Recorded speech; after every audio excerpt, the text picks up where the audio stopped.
Hi hello welcome to YDG invest. నేను మీ వైడీజీ.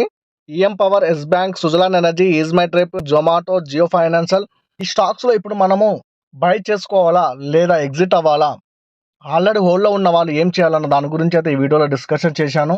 Last వరకు చూడండి. ముందుకు వెళ్లే ముందు ఒక చిన్న రిక్వెస్ట్, మన ఛానల్ ఎవరైనా సబ్స్క్రైబ్ చేసుకోకపోతే సబ్స్క్రైబ్ చేసుకోండి, పక్కనే ఉన్న బెల్ ఐకాన్ యాక్టివేట్ చేసుకోండి. ఆలస్యం చేయకుండా వీడియోలోకి వెళ్ళిపోదాం. ఈఎం పవర్ వచ్చేసి మన యూజర్ అయితే అడగడం జరిగింది. ఈఎం పవర్ వచ్చేసి మార్కెట్ క్యాప్ చూసుకుంటే 400 crores మాత్రమే మార్కెట్ క్యాప్ ఉంది. ఇది గమనించండి.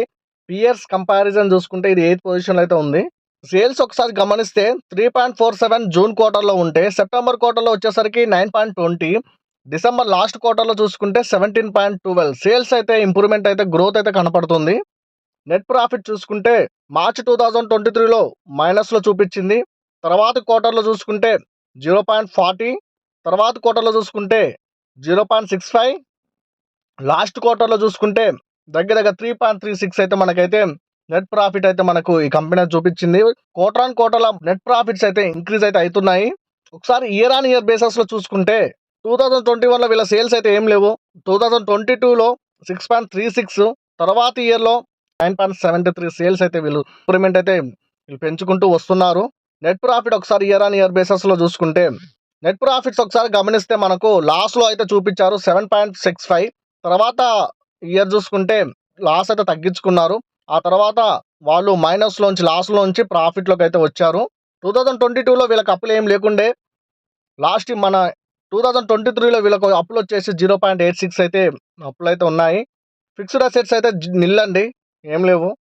Share holding pattern year on ఇయర్లో చూసుకుంటే 2022, 2023లో ప్రమోటర్స్ అయితే వాళ్ళ స్టేక్ అలానే ఉంది. రిటైలర్ ఇన్వెస్టర్ పబ్లిక్ దగ్గర వచ్చేసి కూడా వాళ్ళ స్టేక్ అయితే కొద్దిగా పెరిగింది. ఈ షేర్లన్నీ వచ్చేసి దగ్గరగా 84.98% రిటైలర్ దగ్గరనే ఉంది. ఎలాంటి మ్యూచువల్ ఫండ్స్ వాళ్ళైనా, ఎలాంటి ఎఫ్ఐఎస్ వాళ్ళైనా వీళ్ళైతే ఎవరైతే ఈ స్టాక్లో అయితే ఇన్వెస్ట్మెంట్ ఇప్పటివరకు అయితే చేయలేదు. ఇలా మార్కెట్ క్యాప్ చూసుకుంటే 400 crores ఉంది. ఫ్యూచర్లో మరే చెప్పలేము, ఏదైనా మిరాకాలు జరిగితే జరగవచ్చు. ఏ కంపెనీ తక్కువ అంచనా వేయలేము. కాబట్టి ఒకవేళ మీరు దీని మీద ఏమైనా ఇంట్రెస్ట్ ఉంటే నేనైతే ఈ స్టాక్లో ఇన్వెస్ట్మెంట్ చేసుకోకపోవడం కరెక్ట్ అని చెప్తాను. ఎందుకంటే పెన్ని స్టాక్ అండి, 400 crores మాత్రమే మార్కెట్ క్యాప్ ఉంది. దాంతోపాటు మీరు రిటైలర్ దగ్గరనే దగ్గర 84.98% స్టేక్ అంతా వాళ్ళ దగ్గరనే ఉంది, రిటైలర్ చేతుల్లోనే ఉంది. మీరు ఒకవేళ దీంట్లో ఇన్వెస్ట్మెంట్ చేసుకోవాలనుకుంటే కొద్దిపాటు ఇన్వెస్ట్మెంట్ చేసుకుంటే ఆ ఇన్వెస్ట్మెంట్ కూడా పోయినా కానీ మీకు ఇబ్బంది కలగకుండా ఉండే ఇన్వెస్ట్మెంట్ అంత అమౌంట్ మాత్రమే, చిన్న అమౌంట్ మాత్రమే ఇందులో అయితే పెట్టుకోండి. ఇది ఈఎంఐ పవర్ గురించి అయితే. నెక్స్ట్ ఎస్ బ్యాంక్ వచ్చేసి లాస్ట్ 1 month చూసుకుంటే 12.18% అయితే మనకు డౌన్ అయితే అయ్యింది. ఎస్ బ్యాంక్ వాళ్ళు రీసెంట్గా పేటిఎం మర్చెంట్ పేమెంట్స్ అయితే వీళ్ళు సొంతం చేసుకోవడం జరిగింది. ఎస్ బ్యాంక్ వాళ్ళు 51% వాళ్ళ షేర్లను అయితే సిటీ బ్యాంక్ వాళ్ళకైతే అమ్ముతారని అయితే ఒక న్యూస్ అయితే వచ్చింది. ఎస్ బ్యాంక్ షేర్లని 51% ఒకవేళ సిటీ బ్యాంక్ కొంత మాత్రం ఈ షేరు ఈ లెవెల్స్లో కూడా చూడము. ఏ 200, ఏ 300, ఏ 400 లెవెల్స్లో అయితే మనం చూస్తాము. ఎస్ బ్యాంక్లో మంచి న్యూస్లు అయితే రాబోతున్నాయి. ఎస్ బ్యాంక్ ఆర్ఎస్ఐ చూసుకుంటే 46.52 ఉంది, మంచి బయింగ్ జోన్లకు అయితే వచ్చింది. రీసెంట్గా small cap, mid cap stocks అన్ని పడుతూ వచ్చాయి, మంచి బయింగ్ జోన్లకు అయితే వచ్చాయి. ఇప్పుడు కనుక మీరు బై చేసుకుంటే మంచి రిటర్న్స్ అయితే చూస్తారు. లాంగ్ టర్మ్ లో ఇన్వెస్ట్మెంట్ చేసుకోండి. ఎస్ బ్యాంక్ లో మంచి రిటర్న్స్ అయితే తెచ్చి పెడతాది. ఎస్ బ్యాంక్ లో ఇంకా గుడ్ న్యూస్లు అయితే రాబోతున్నాయి. లాంగ్ టర్మ్ ఇన్వెస్ట్మెంట్ చేసుకోవాలంటే కళ్ళు మూసుకొని ఇంట్రెస్ట్ తీసుకోవచ్చు. ఆల్రెడీ హోల్డ్లో ఉన్న వాళ్ళు హోల్డ్లోనే ఉండండి. షార్ట్ టర్మ్ ఇన్వెస్ట్మెంట్ చేసుకోవాలనుకుంటే 19 స్టాప్ లాస్ మెయింటైన్ చేసుకుంటూ ఇమ్మీడియట్ బేసిస్ మీద అయితే మీరు 28 టార్గెట్స్ పెట్టుకొని ఇంట్రెస్ట్ అయితే తీసుకోవచ్చు. ఆ తర్వాత 33, 40 కూడా వెళ్ళే ఛాన్స్ ఉంది. లాస్ట్ క్వార్టర్లో రిజల్ట్ కంటే కొద్దిగా మంచిగా బెటర్గా చూపిస్తే చాలు స్టాక్ 40 కూడా క్రాస్ చేసే ఛాన్స్ అయితే ఉంది. నెక్స్ట్ సుజలాన్ ఎనర్జీ ఆర్ఎస్ఐ చూసుకుంటే 40.59 ఉంది. మంచి బయింగ్ జోన్లకు అయితే సుజలాన్ ఎనర్జీ అయితే వచ్చింది. దగ్గరగా 50 నుంచి డౌన్ అవుతూ ప్రజెంట్ 39.40 దగ్గర అయితే ట్రేడ్ అయితే అవుతుంది. సుజలాన్ లాంగ్ టర్మ్ ఇన్వెస్ట్మెంట్ చేసుకోవాలనుకుంటే కళ్ళు మూసుకొని ఇంట్రెస్ట్ అయితే తీసుకోవచ్చు. మంచి బయింగ్ జోన్లకు అయితే వచ్చింది సుజలాన్ అయితే. ఆల్రెడీ హోల్డ్లో ఉన్న వాళ్ళు హోల్డ్లోనే ఉండండి. ఇప్పుడు భయపడి అమ్మాల్సిన పరిస్థితి అయితే ఏం లేదు. మీరు గనక ఓపికతో ఇంకా హోల్డ్లో ఉంటే మంచి రిటర్న్స్ అయితే తెచ్చి పెడతాది సుజలాన్ అయితే. సుజలాన్లో షార్ట్ టర్మ్ ఇన్వెస్ట్మెంట్ చేసుకోవాలనుకుంటే 35, 34 స్టాప్ లాస్ మెయింటైన్ చేసుకుంటూ 48, 56 టార్గెట్స్ పెట్టుకొని మీరు ఈ పర్టికులర్ స్టాక్లో ఇంట్రెస్ట్ అయితే తీసుకోవచ్చు. ఈజ్ మై ట్రిప్ గురించి మన యూజర్ అయితే అడగడం జరిగింది. 41.53 అయితే ఉంది. దీని ఆర్ఎస్ఐ చూసుకుంటే మంచి బయింగ్ జోన్లకు అయితే వచ్చింది. నేను ఆల్రెడీ ఈ స్టాక్ని షార్ట్ టర్మ్ ఇన్వెస్ట్మెంట్ కోసం అయితే నేనైతే మన ఛానల్ అయితే చెప్పాను. ఆల్రెడీ నేను చెప్పిన టార్గెట్స్ 2 డేస్లో రీచ్ అయితే అయ్యింది.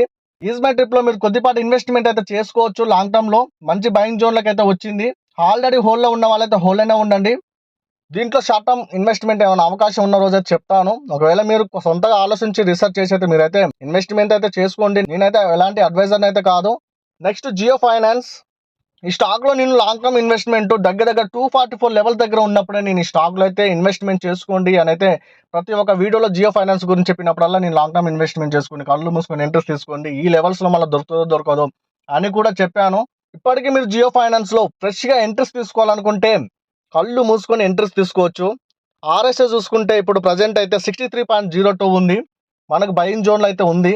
ఈ మిడ్ క్యాప్ స్మాల్ క్యాప్ ఎప్పుడైతే ర్యాలీ చేయడం మొదలు పెడతాయో జియో ఫైనాన్స్ అయితే ఈజీగా అప్పర్ సర్క్యూట్కి అయితే వెళ్తుంది. ఈజీగా 500 లెవెల్స్ ఇదైతే క్రాస్ చేస్తుంది. ఇప్పటికీ చెప్తున్నాను, ఈ ప్రైస్ మళ్ళీ చూస్తారో చూడరో.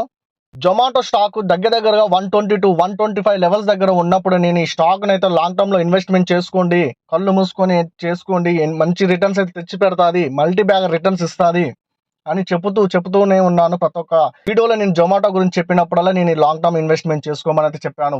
ఇప్పటి జనరేషన్ స్టాక్ ఇది. అంతకుముందు జొమాటో లాస్లో చూపించిన కంపెనీ ఇప్పుడు ప్రాఫిట్లో చూపిస్తుంది. లాస్ట్ 3 క్వార్టర్ల నుంచి ఇది ప్రాఫిట్స్ అయితే పెరుగుతూ వస్తున్నాయి. జొమాటోలో ఇప్పటికీ నేను చెప్తున్నాను, కళ్ళు మూసుకొని ఎంట్రీ తీసుకోండి, మంచి రిటర్న్స్ అయితే తెచ్చి పెడతారు. లాంగ్ టర్మ్లో మీరు మంచి రిటర్న్స్ అయితే చూస్తారు ఈ జొమాటో స్టాక్లో మీరు ఇన్వెస్ట్మెంట్ చేసుకుంటే. షార్ట్ టర్మ్ ఇన్వెస్ట్మెంట్ చేసుకోవాలనుకుంటే ఆల్రెడీ నేను 170 టార్గెట్స్ దాకా చెప్పాను. 170 కూడా రీచ్ అయితే అయిపోయింది. ఇప్పటికీ మీరు 180, 190, 200 టార్గెట్స్ పెట్టుకుని అయితే మీరు ఎంట్రీస్ తీసుకోవచ్చు.